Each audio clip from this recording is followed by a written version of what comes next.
गजल আপনারা শুনেছেন ইউটিউবের মাধ্যমে সেই গজল আবিল কাবিল প্রশ্ন করে হাওয়া আদমকে আদমের কদম পার্ট 2 পরবর্তী অংশ। তো সেই গজল ছোট্ট করে পরিবেশন করব, তারপরে ইনশাআল্লাহ আপনাদের সম্মুখে আরো যে গজল ফরমাইশ আছে এবং কিছু নতুন নতুন গজল পরিবেশন করে শোনাবো। এই দুনিয়াতে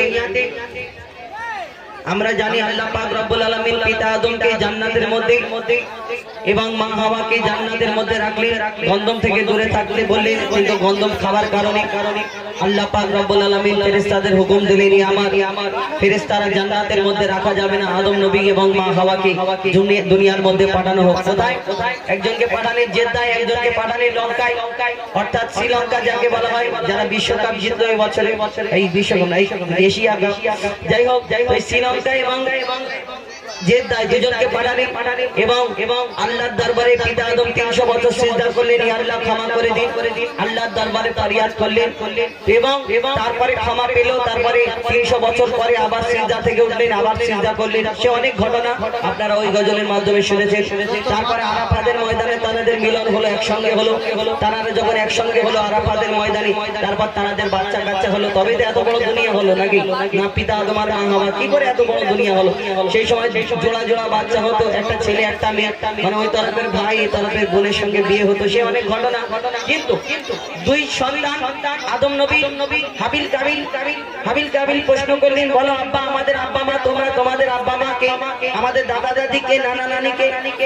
এই প্রশ্ন করলেন কেন? বাচ্চারা ছোটবেলায় অনেক আজীব প্রশ্ন করে, লাইট কেন জ্বলে, পাখা কেন চলে, গাড়ি কেন চলে?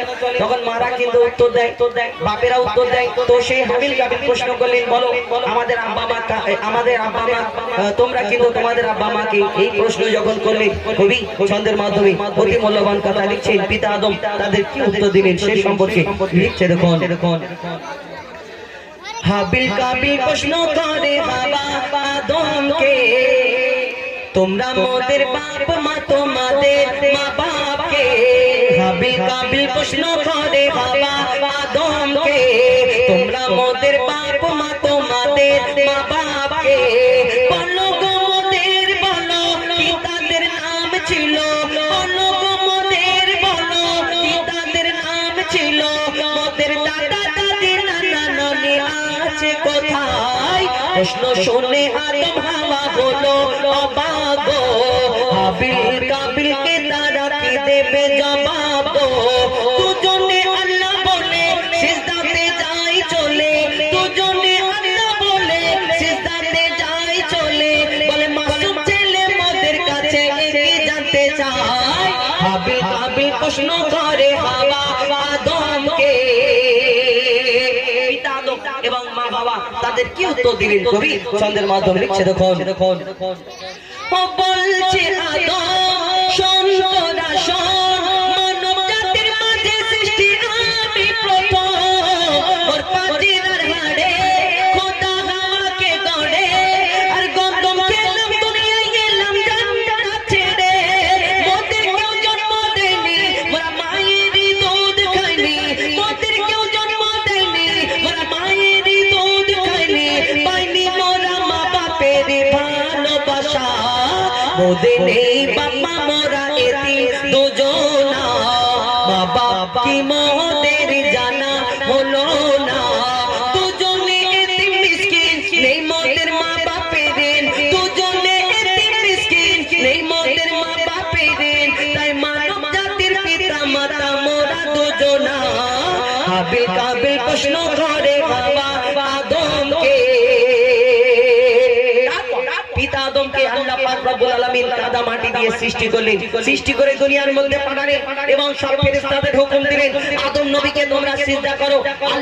আল্লাহর হুকুম, সব ফেরেশতারা সিজদা করলেন। একটা ফেরেশতা, যে ফেরেশতাদের সর্দার, যাকে আজাজিল ফেরেশতা বলা হতো, এই দুনিয়াতে সেই ফেরেশতাদের সর্দার যে ছিল, তো সেই আজাজিল ফেরেশতা কিন্তু আদম নবীকে সিজদা করলো না। আল্লাহ হুকুম দিল, কিন্তু আল্লাহর হুকুম তিনি মানলেন না, আদম নবীকে সিজদা করলেন না। কিন্তু কেন? এই দুনিয়াতে আল্লাহর হুকুম তিনি সব পালন করলেন কিন্তু একটা হুকুম পালন করলেন না। কেন করলেন না? তিনি আগুনের সৃষ্টি, সে ছিল ইবলিস শয়তান। এই আদম জাতকে আল্লাহ সৃষ্টি করার আগে জিন জাতকে আল্লাহ সৃষ্টি করেছিলেন এবং সেই জিন জাতের মধ্যে এত নাফরমানি করলেন। আল্লাহর নাফরমানি করার জন্য ওই ফেরেশতাদের হুকুম দিল জিন জাতকে শেষ করে দাও। আর যখন শেষ করা হলো, ধ্বংস করা হলো, তখন সেই সময় ওই ইবলিস শয়তানের বাপ ছিল সপ্তম সম্রাট, সেই সময় তার রাজত্ব ছিল।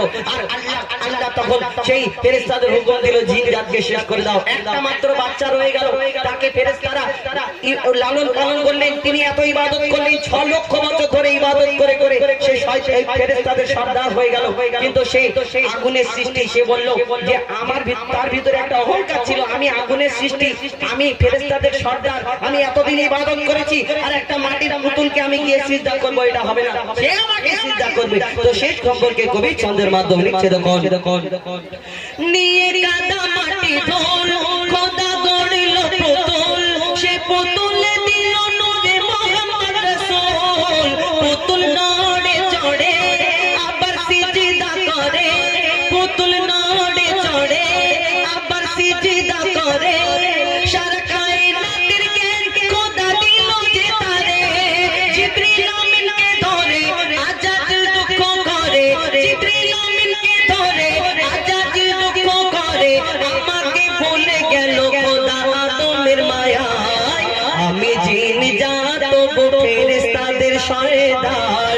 সব থেকে বেশি জ্ঞানী আমার অহংকার, আগুনে আমার জনম আর মাটিতে গড়া আদম, আগুনে আমার জনম আর মাটিতে গড়া আদম। আর আদমকে সে সিজদা দেবে আমার দুটি পায়। হাবিল কাবিল প্রশ্ন করে বাবা